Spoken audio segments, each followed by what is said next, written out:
অসাধারণ। যদি জীবনকে উপভোগ করতে চান তাহলে অবশ্যই ঘুরতে আসবেন। আসসালামু আলাইকুম, সকলকে স্বাগত জানাচ্ছি আমার মিরিঞ্জা ভ্যালির এই ভিডিওতে। তো প্রথমে আমরা আবদুল্লাপুর থেকে রাত 10:30টার একটি শ্যামলী বাসে চলে গিয়েছিলাম। সেখান থেকে আমাদেরকে চকরিয়াতে নামিয়ে দিয়েছিল। চকরিয়া থেকে আমরা একটি চাঁদের গাড়িতে করে জনপ্রতি 80 টাকা করে দিয়ে আমরা মিরিঞ্জা বাজারে নেমে গিয়েছিলাম। মিরিঞ্জা বাজার থেকে আমরা হালকা নাস্তা সেরে আমরা আমাদের কটেজের দিকে এগিয়ে যাচ্ছিলাম। তো আমাদের কটেজটি মিরিঞ্জা বাজার থেকে প্রায় 2.5 কিলোমিটার দূরত্বে ছিল। তো যাই হোক, আমরা দুই বন্ধু মিলে এগিয়ে যাচ্ছিলাম। তো যাওয়ার পথে অনেক সুন্দর সুন্দর দৃশ্য আমরা দেখতে পেয়েছি, যেমন এই দৃশ্যটা আপনারা দেখতেই পাচ্ছেন।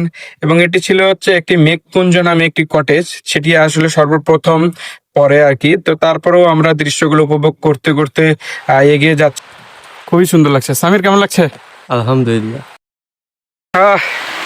রিসোর্টে পৌঁছানোর আগেই মুষলধারে বৃষ্টি শুরু। তো বৃষ্টির দিকে আর না দেখে আমরা আমাদের গন্তব্যের দিকে এগিয়ে যাচ্ছি। বৃষ্টির মধ্যে পরিবেশটা আসলে আলহামদুলিল্লাহ খুবই ভালো লাগছে। তো দেখতে দেখতে আমরা আমাদের কটেজে পৌঁছে যাই এবং দেখতেই পারছেন কি সুন্দর একটি দৃশ্য। আমাদের কটেজ থেকে এই সুন্দর দৃশ্যটি দেখা যায়। তো যাই হোক, আমরা কিছু ইন্ট্রো দিয়েছিলাম এবং এখানে অনেক কিছু বলছিলাম। তো অবশ্য আমাদের মাইক্রোফোনের সমস্যার কারণে আমাদের ভয়েসটা আসেনি, এজন্য আমরা এডিশনাল ভাবে আমরা ভয়েস দিয়েছি।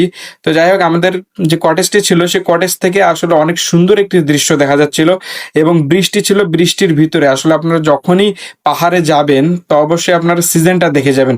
যেই সিজনে বৃষ্টি হয় সেই সিজন পাহাড় রিস্ক, তবে পাহাড়ের সৌন্দর্যটা অধিক পরিমাণে বৃদ্ধি পায়। আপনারা দেখতে পাচ্ছেন অনেক সুন্দর একটি পরিবেশ। আর বান্দরবানে আর কি বৃষ্টি হলে খুবই ভালো লাগে। আমরা আছি প্রায় 1800 ফুট উপরে সমুদ্রপৃষ্ঠ থেকে। মানে এই যে একটা কটেজ নতুন বানাচ্ছে মেঘমাচাঙের, আর আমরা রয়েছে হচ্ছে যে এইটাতে। এই পাশে কয়েকটা ফাঁকা আছে। আমরা যদি জীবনকে উপভোগ করতে চান তাহলে অবশ্যই ঘুরতে আসবেন। দুই বন্ধু মিলে পরিবেশ উপভোগ করতে করতে ওনারা এসে আমাদেরকে লাঞ্চ দিয়ে গেলেন এবং আমরা লাঞ্চ খেয়ে দিয়ে কিছুক্ষণ রেস্ট করলাম, যেহেতু সারাদিন আমাদের জার্নি হয়েছে অনেক।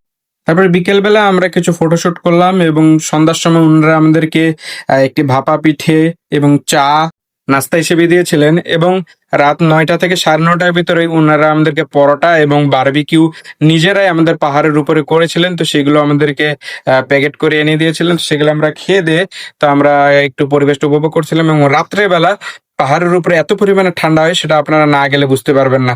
তো যাই হোক, আমাদের ভিডিওটা আজকে এই পর্যন্তই ছিল।